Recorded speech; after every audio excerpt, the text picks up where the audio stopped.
আপনারা দেখছেন যে নারায়ণগঞ্জের তারাবো এলাকার যে রূপসীতে অবস্থিত গাজী টায়ার গ্রুপের যে টায়ার ফ্যাক্টরি রয়েছে, গাজী গ্রুপের সেই টায়ার ফ্যাক্টরিতে আগুনের লেলিহান শিখা দাউ দাউ করে জ্বলছে। আপনাদের যদি জানিয়ে রাখতে চাই, রোববার দিবাগত রাত 9টা থেকে আসলে এই অগ্নিকাণ্ডের যে সূত্রপাতটি ঘটে, এর পরবর্তীতে আসলে সেই আগুনটি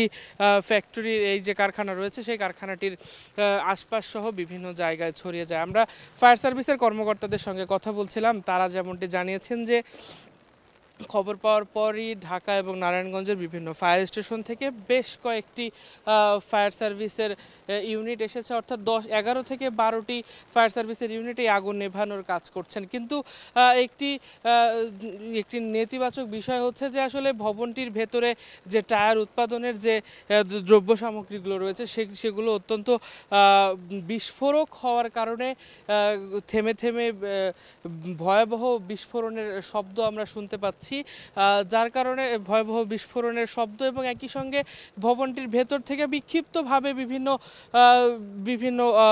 অগ্নিকুণ্ডলী আসলে ছিটকে পড়ছে, যার কারণে ফায়ার সার্ভিসের যারা কর্মী রয়েছেন তারা আসলে ঠিক ভবনটির কাছ থেকে সেই আগুনটি নেভানোর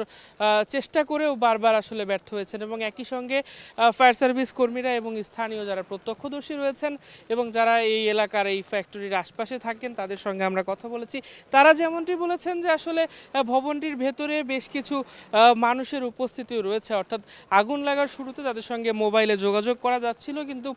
এখন তাদের সঙ্গে আর যোগাযোগ করা যাচ্ছে না। এক্ষেত্রে আসলে সেই ভবনটির ভেতরে বেশ কিছু মানুষের উপস্থিতি রয়েছে বলেও প্রাথমিকভাবে ধারণা করা হচ্ছে।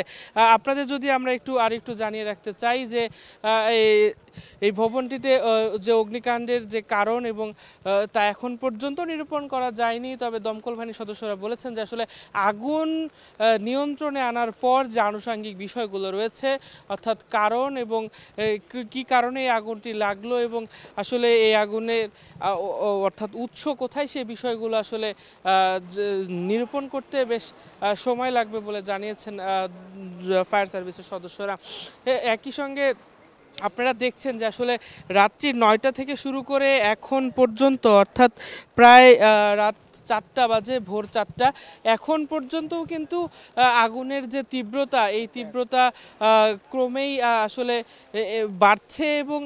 আসলে আমরা শুরু থেকে অর্থাৎ বেশ কয়েক ঘন্টা ধরে আমরা এই ঘটনাস্থলে অবস্থান করছি, কিন্তু এখন পর্যন্ত এই আগুনের যে লেলিহান শিখার যে তীব্রতা, সেই তীব্রতা কিন্তু কোনোভাবেই আমরা আসলে কমতে দেখিনি। তো আপনাদের আমরা আসলে দেখানোর চেষ্টা করছিলাম নারায়ণগঞ্জের তারাবোতে অবস্থিত গাজী টায়ারের যে কারখানা রয়েছে সেই কারখানার অগ্নিকাণ্ডের সর্বশেষ চিত্র।